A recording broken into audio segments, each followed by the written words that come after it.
Hello student, welcome to my YouTube channel राजवंजी biology class में आपका स्वागत है। तो जैसे कि आपने चैप्टर 8 में टोटल 100 क्वेश्चन कवर कर लिया होगा। आज चैप्टर 9 खाद्य उत्पादनों में वृद्धि की कार्यनीति के बारे में हम लोग सारे ऑब्जेक्टिव को कवर करेंगे। तो जैसे कि चैप्टर का नाम है खाद्य उत्पादनों में वृद्धि की कार्यनीति, यानी बढ़ती जनसंख्या को देखते हुए सरकार ने ना भोजन यानी कि खाद्य उत्पादनों में वृद्धि के लिए कई कार्यनीति अपनाए हैं, जैसे पशुपालन, हरित क्रांति, मत्स्य पालन, है ना, मधुमक्खी पालन। तो ये सभी से संबंधित हम ऑब्जेक्टिव को अध्ययन इस चैप्टर में करेंगे, ठीक है ना। तो चलिए, हमारे चैनल पर जो बच्चे नए हैं वो चैनल को जल्द ही है ना सब्सक्राइब कर लें और जितना जितना हो वीडियो को शेयर करें ताकि हम आपके लिए और भी मेहनत कर सकें। तो चलिए, आज का पहला ऑब्जेक्टिव शुरू करते हैं। हमारा पहला ऑब्जेक्टिव ये रहा, गोल्डन राइस में पाए जाते हैं। बहुत अच्छा क्वेश्चन है। गोल्डन राइस को ही सुनहला धान के नाम से भी जाना जाता है। तो गोल्डन राइस में पाया जाता है प्रोविटामिन ए, है ना। जैसा कि सारे बच्चों को पता होगा, आपने पढ़ा भी होगा क्लास में कि गोल्डन राइस में प्रोविटामिन ए प्रचुर मात्रा में पाए जाते हैं, ठीक है ना। तो बहुत आज का जो पहला क्वेश्चन है वो अच्छे जो हमारा आज का पहला वीडियो जो है इससे रिलेटेड खाद्य उत्पादनों में वृद्धि की कार्यनीति, उसका पहला ऑब्जेक्टिव आपके लिए बहुत ही महत्वपूर्ण होने वाला है। तो इस ऑब्जेक्टिव को सारे बच्चे याद रखें। गोल्डन राइस में पाया जाता है प्रोविटामिन ए, ठीक है। चलिए क्वेश्चन नंबर 2 की ओर ध्यान देते हैं। क्वेश्चन नंबर 2 क्या कहते हैं? कोरेला निम्न में से क्या है? कोरेला निम्न में से क्या है? हालांकि इसका जवाब सारे बच्चों को आसानी से पता होगा कि कोरेला जो है शैवाल की प्रजाति है ना, यानी कोरेला निम्न में से क्या है? तो शैवाल है, यानी ऑप्शन बी बिल्कुल सही होगा, है ना। क्वेश्चन नंबर 3 क्या कहता है? क्वेश्चन नंबर 3 क्या कहता है? प्रोबायोटिक्स क्या है? बहुत अच्छा क्वेश्चन है प्यारे बच्चों। प्रोबायोटिक्स क्या है? तो प्रोबायोटिक्स जीवित सूक्ष्म जीव भोजन संपूरक है और इसमें जो है ईस्ट एवं बैक्टीरिया आते हैं। कौन कौन आते हैं सूक्ष्म जीव में? ईस्ट, ठीक है ना, एवं बैक्टीरिया आते हैं। ओके, तो याद रखिएगा भोजन संपूरक जीव कौन कौन से है? ईस्ट एवं बैक्टीरिया, यानी हमारा ऑप्शन कौन सही हो जाएगा? सी। प्रोबायोटिक्स क्या है?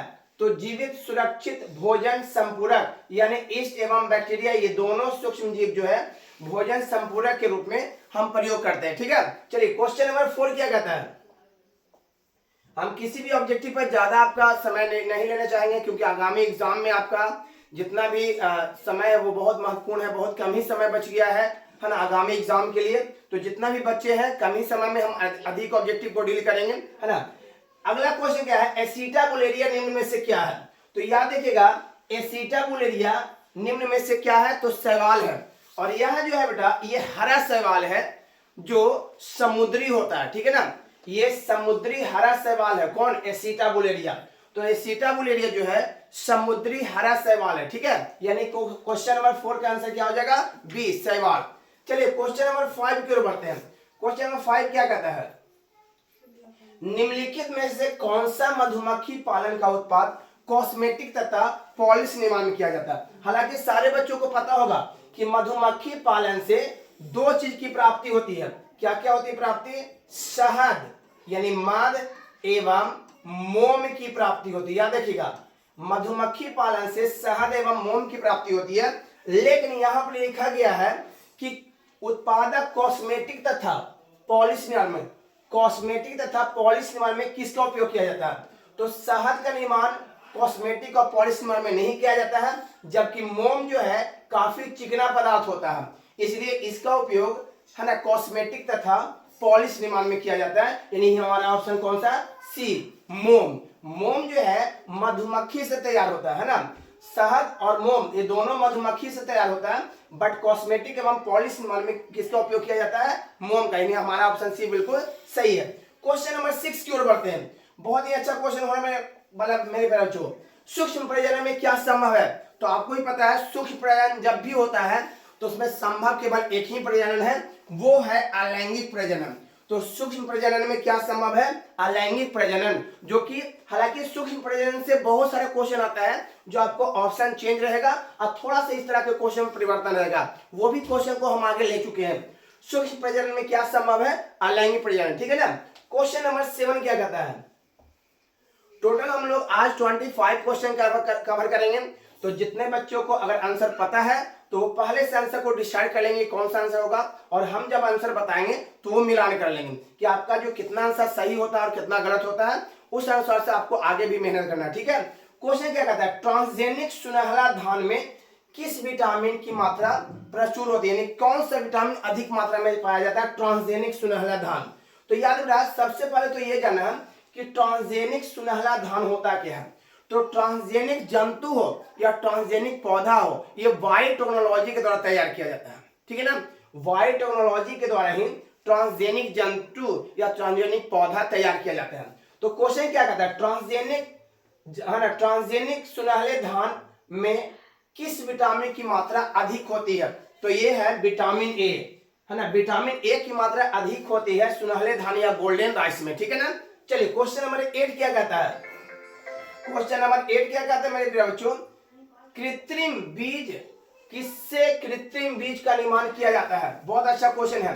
कृत्रिम बीज का मतलब होता है मानवीय बीज, जो मानव के द्वारा तैयार किया जाता है। तो किससे कृत्रिम बीज का निर्माण किया जाता है, तो इसका सही जवाब बेटा कायिक भ्रूण के द्वारा। कायिक भ्रूण के द्वारा हम लोग कृत्रिम बीज को तैयार करते हैं। ठीक है ना, बहुत ही अच्छा क्वेश्चन है, और हर एक क्वेश्चन को एकदम ध्यान से देखिएगा, कोई भी क्वेश्चन आपको छूटना नहीं चाहिए। आगामी एग्जाम में हर एक क्वेश्चन बहुत ही इंपॉर्टेंट है, और हम आपके लिए मेहनत करें, आपको स्वयं के लिए मेहनत करना होगा, तभी दोनों का मेहनत सफल दिखाएगी रिजल्ट के दौरान। ठीक है, चलिए बहुत अच्छा क्वेश्चन। नेक्स्ट क्वेश्चन क्या कहता है, क्वेश्चन नंबर 9 क्या कहता है, क्वेश्चन नंबर 9 ये रहा, है ना, सूक्ष्म प्रजनन में कराया जाता है। अभी मैंने बताया सूक्ष्म प्रजनन से रिलेटेड कुछ क्वेश्चन ऐसे हैं जो रहेगा एक ही, लेके घुमा फिरा कर देगा। सूक्ष्म प्रजनन में कराया जाता है तो सारे बच्चों को पता होगा, अभी मैंने बताया अलैंगिक प्रजनन। हालांकि देखिए वो क्वेश्चन और ये क्वेश्चन दोनों सेम ही है, बट ऑप्शन और क्वेश्चन का डिफरेंसेस होता है। तो हम वो सारे क्वेश्चन लेके आए हैं जिससे आपको आगामी एग्जाम में कोई प्रॉब्लम नहीं होने वाली है। तो सूक्ष्म प्रजनन में कराया जाता है अलैंगिक प्रजनन। ठीक है, चलिए क्वेश्चन नंबर 10 क्या कहता है, क्वेश्चन नंबर 10 रहा, बिना निषेचन के पौधा उत्पादन किसके द्वारा किया जाता है। बहुत अच्छा क्वेश्चन मेरे प्यारे बच्चों, बिना निषेचन के पौधा उत्पादन किसके द्वारा किया जाता है। जितना भी बच्चे हैं इस क्वेश्चन का आंसर सारे को पता होगा, है ना। तो बिना निषेचन के पौधा उत्पादन किसके द्वारा किया जाता है, उसका सही जवाब है कायिक प्रवर्धन। तो आप सारे बच्चों को पता होगा कायिक प्रवर्धन जो है अलैंगिक जनन की वह विधि है जिसमें पौधों के कायिक भाग जैसे जड़, तना एवं पत्ती के द्वारा एक नए पौधे का निर्माण होता है ना। इसमें कहीं भी पौधों में किसी भी प्रकार का कोई निषेचन की आवश्यकता नहीं होती है। कहता बिना निषेचन के पौधे उत्पादन किसके द्वारा होता है, तो वो सही जवाब बेटा कायिक प्रवर्धन के द्वारा। ठीक है, चलिए क्वेश्चन नंबर 11 क्या कहता है, क्वेश्चन नंबर 11 क्या कहता है, सोमा क्लोन विविधता किसके द्वारा प्राप्त किया जाता है। सोमा क्लोन विविधता किसके द्वारा प्राप्त किया जाता है। बहुत ही अच्छा क्वेश्चन मेरे प्यारे बच्चों, सोमा क्लोन विविधता किसके द्वारा तैयार किया जाता है, तो वो है उत्तक संवर्धन। यानी कि उत्तक का संवर्धन कर जब नए पौधे या नए जीव तैयार किए जाते हैं तो उसे हम लोग कहते हैं उत्तक संवर्धन। तो यहाँ पर क्वेश्चन क्या कहता है, सोमा क्लोन विविधता किसके द्वारा प्राप्त की जाती है, तो उत्तक संवर्धन के द्वारा ही प्राप्त किया जाता है। ठीक है, चलिए क्वेश्चन नंबर 12 क्या कहता है, क्वेश्चन 12 क्या कहता है, पूषा शुभ्रा एक किस्म, बहुत अच्छा क्वेश्चन है। ये क्वेश्चन आपका एग्जाम में पूछा हुआ है और आगामी एग्जाम में भी पूछने की संभावना है। पूषा शुभ्रा है ना, कहा जाता है एक किस्म है, तो वो एक किस्म है फूलगोभी का, है ना, फूलगोभी का किस्म है पूषा शुभ्रा। तो याद रखिएगा पूषा शुभ्रा किस्म है किसका, फूलगोभी का। बहुत सारे बच्चे जो है गेहूं का बनाते हैं, बट ये गलत हो जाएगी आपका आंसर। पूषा शुभ्रा किस्म है किसका, फूलगोभी का। ठीक है, चलिए क्वेश्चन नंबर 13 क्या कहता है, 13 क्वेश्चन हमारा ये रहा।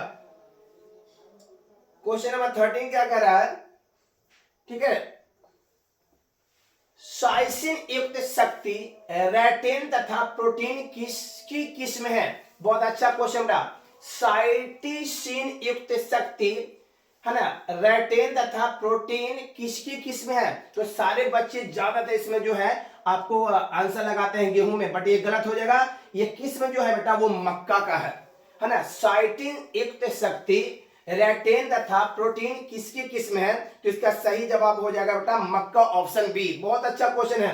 क्वेश्चन नंबर 14 क्या कहता है, क्वेश्चन नंबर 14 रहा, पौधे की प्रत्येक कोशिका के अंदर एक नए पौधे का जन्म देने की क्षमता होती है। पौधे में प्रत्येक कोशिका के अंदर एक नए पौधे को जन्म देने की क्षमता होती है। कोशिकाओं के इस आनुवंशिकी गुण को क्या कहते हैं? बहुत अच्छा क्वेश्चन है।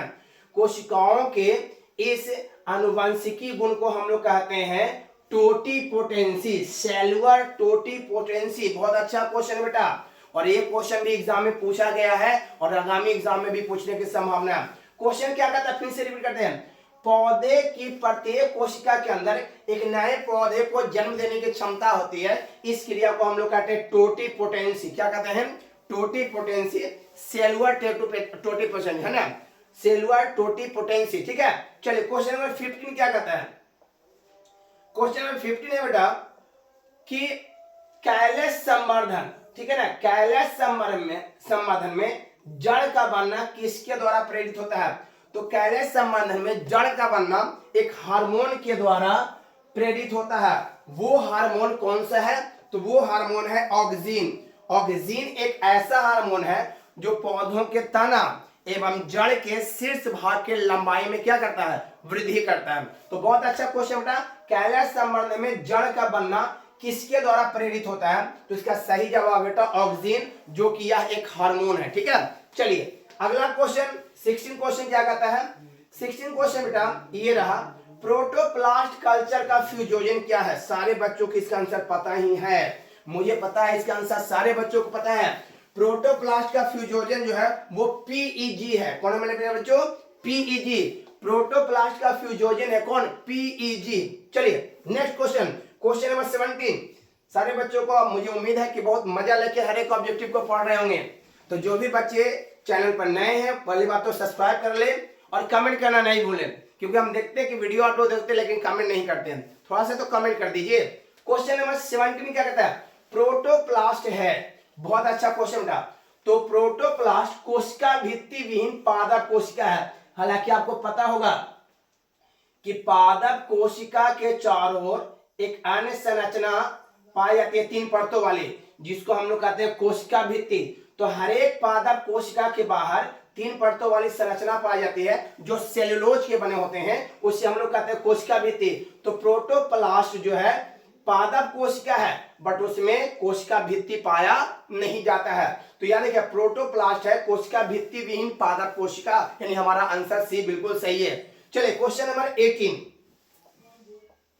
18 क्वेश्चन क्या कहता है? 70% से अधिक पशुधन जनसंख्या कहां है? ये क्वेश्चन बहुत ही इंपॉर्टेंट है, बहुत ही अच्छा क्वेश्चन है। क्वेश्चन क्या कहता है? 70% से अधिक पशुधन जनसंख्या कहां होती है? तो हमारे भारतवर्ष में। हमारे भारतवर्ष में ज्यादातर जो है हमारी जो व्यवसाय है वो पशु से संबंधित है। तो पशुधन जनसंख्या कहां 70% अधिक? वो है भारतवर्ष में। और यहाँ ज्यादातर पशुधन की जनसंख्या 3 पशुओं की है, वो है गाय, है ना, भेड़ और सुअर। तो गाय, भेड़ और सुअर, कहीं कहीं घोड़ा की प्रजाति भी आती है। तो गाय, भेड़, सुअर और घोड़ा, इसकी पशुधन की जनसंख्या अधिक है हमारे भारतवर्ष में। तो बहुत अच्छा क्वेश्चन बेटा, 70% अधिक पशुधन जनसंख्या कहाँ होती है? भारतवर्ष में, जहां 3 जो है पशु ज्यादातर है, वो गाय है ना, घोड़ा है ना बेटा, गाय, घोड़ा एवं आपका सुअर आ जाता है इसमें। ठीक है ना, क्या आ जाता है? सुअर। तो याद है बेटा, ज्यादातर पशुधन जो जनसंख्या है वो भारतवर्ष में पाया जाता है, जिसमें 3 गाय, घोड़ा एवं सुअर ज्यादा महत्वपूर्ण है, जिनका पालन हम लोग अधिक बड़े पैमाने पर करते हैं। चलिए क्वेश्चन नंबर 19 क्या कहता है? क्वेश्चन नंबर बेटा 19 क्या कहता है? निम्नलिखित में से कौन मुर्गियों में होने वाली बीमारी नहीं है? तो आपको भी पता है मुर्गियों में होने वाली बीमारी 3 है। मुर्गियों में ज्यादातर 3 बीमारियां होती है, वो है रानीखेत, बर्ड फ्लू और हैजा। रानीखेत, बर्ड फ्लू और हैजा, रानीखेत, बर्ड फ्लू और हैजा, ये 3 बीमारियां जो है वो मुर्गियों में मुख्य रूप से होती है। बट यहाँ क्वेश्चन कहता है मुर्गियों में नहीं होती है, तो इसका सही जवाब होगा अस्मट। अस्मट एक ऐसा बीमारी है जो मुर्गियों में नहीं होती है, बल्कि ये तीनों रानीखेत, हैजा और बर्ड फ्लू मुर्गियों में होती है। चलिए क्वेश्चन नंबर 20 क्या कहता है? क्वेश्चन नंबर 20 कहता है मेरे प्यारे बच्चों कि खच्चर की उत्पत्ति जेब्रा यानी खच्चर की उत्पत्ति किसके मध्य संकरण द्वारा होता है? हालांकि बहुत सारे बच्चों को ऐसा लगता होगा कि जब कोई छोटा रहता है तो वो गधा रहता है और बड़ा हो जाने पर घोड़ा बन जाता है, बट ऐसा नहीं है। खच्चर की उत्पत्ति किसके मध्य संकरण से होता है? तो नर घोड़ा और मादा गधा, यानी घोड़ा का होना चाहिए नर और गधा को होना चाहिए मादा। अगर ये दोनों के बीच क्रॉस होता है, संकरण होता है, तो इसी से उत्पत्ति होती है खच्चर। किसकी उत्पत्ति होती है बेटा? खच्चर की उत्पत्ति, ठीक है ना। तो याद रखिएगा, खच्चर की उत्पत्ति किससे होती है? नर घोड़ा और मादा गधा के बीच संकरण से, ठीक है। बहुत अच्छा क्वेश्चन है। चलिए क्वेश्चन नंबर 21 क्या कहता है? क्वेश्चन नंबर 21 क्या कहता है? शहद का निर्माण करती है। हालांकि देखिए, कोई भी शहद का निर्माण जो होता है, शहद के निर्माण में आपका मदद करता है रानी मधुमक्खी, है ना, नर मधुमक्खी और कार्यकर्ता मधुमक्खी। लेकिन मेन रूप से जो यहाँ क्वेश्चन है वो शहद का निर्माण करता है। मधुमक्खी 3 होते हैं, नर मधुमक्खी, कार्यकर्ता मधुमक्खी और रानी मधुमक्खी। ये 3 तरह के मधुमक्खी की प्रजाति है ना। तो इसलिए बेटा, लेकिन क्वेश्चन क्या करता है? शहद का निर्माण कौन करता है? तो शहद का निर्माण करता है कार्यकर्ता मधुमक्खी। कौन? या सेवक मधुमक्खी। याद रखिएगा, बहुत अच्छा क्वेश्चन। बहुत सारे बच्चों को लगता होगा कि रानी मधुमक्खी, बट रानी मधुमक्खी क्या करती है? सभी, है ना, मधुमक्खियों को, है ना, एक जगह संग्रह करके रखती है। जहां रानी मधुमक्खी रहेगी वहीं सभी मधुमक्खियां रहेंगी। तो याद रखिएगा, रानी मधुमक्खी शहद का निर्माण नहीं करती है, इस सभी मधुमक्खियों को संभाल कर रखती है, बट शहद का निर्माण जो केवल करता है कार्यकर्ता या सेवक मधुमक्खी करता है, ठीक है। चलिए क्वेश्चन नंबर 22 क्या कहता है? कौन सा धान, क्वेश्चन नंबर 22 कहता है कौन सा धान का, है ना, कौन सा धान का संकर किस्म है? तो याद है बेटा, कौन सा धान का संकर किस्म है? तो जया, जो 130 दिनों में तैयार होती है। कौन बेटा? जया, जो 130 दिनों में तैयार होती है। याद रखिएगा, जया जो 130 दिनों में तैयार होती है। तो क्वेश्चन क्या कहता है? कौन सा धान का संकर किस्म है? तो इसका सही जवाब है जया, जो 130 दिनों में तैयार होती है। चलिए बेटा, क्वेश्चन नंबर 23 क्या कहता है? क्वेश्चन नंबर 23 क्या कहता है? निम्नलिखित में से कौन सा गेहूं का उन्नत किस्म है? तो सारे बच्चों को इसका बात पता होगा कि सोनालिका गेहूं का सबसे उन्नत किस्म है ना। तो क्वेश्चन बहुत ही आसान है, सारे बच्चों को इसका आंसर पता होगा। जिन बच्चों को पता नहीं है वो देख लीजिए बेटा, गेहूं का सबसे उन्नत किस्म है सोनालिका। यानी 23 का ऑप्शन क्या हो जाएगा? ए। चलिए बेटा, क्वेश्चन नंबर 24 क्या कहता है? क्वेश्चन नंबर 24 क्या कहता है कि वैज्ञानिक तकनीक जिसके द्वारा फसलीय पौधों को वांछित पोषक तत्व समृद्ध किया जाता है, यानी कि वो कौन सा तकनीक है जिसके द्वारा फसली पौधों को वांछित पोषक तत्व द्वारा समृद्ध किया जाता है? तो उसका सही, यानी कि कुछ ऐसे पौधे हैं जिसमें पोषक तत्वों की कमी होती है, तो उसमें वैज्ञानिक तरीकों द्वारा भरपूर मात्रा में पोषक तत्व उपलब्ध कराए जाते हैं। उसका सही जवाब बेटा जैव संवर्धन या जैव प्रबलीकरण, है ना, बायोकॉर्टी, है ना, फिक्शन या जैव संवर्धन, इसको जैव प्रबलीकरण भी कहते हैं, ठीक है ना। तो बहुत अच्छा क्वेश्चन है। जिस तकनीक के द्वारा फसली पौधों में हर एक तरह के पोषक तत्व मौजूद कराए जाते हैं उसको हम कहते हैं जैव संवर्धन या जैव प्रबलीकरण, ठीक है। चलिए क्वेश्चन नंबर 25 के साथ आज हमारा पार्ट 1 भी क्या हो जाएगा? समाप्त हो जाएगा।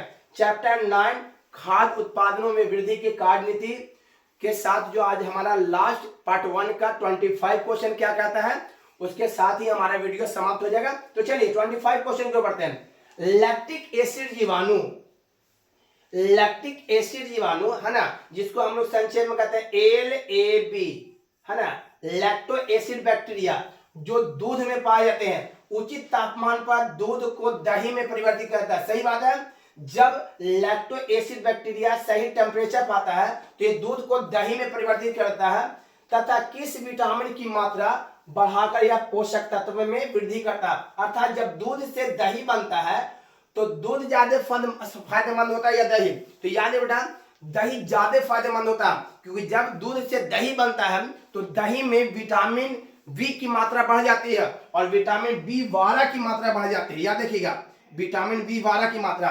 एक चीज ध्यान के लिए बता दें कि विटामिन टोटल कितने?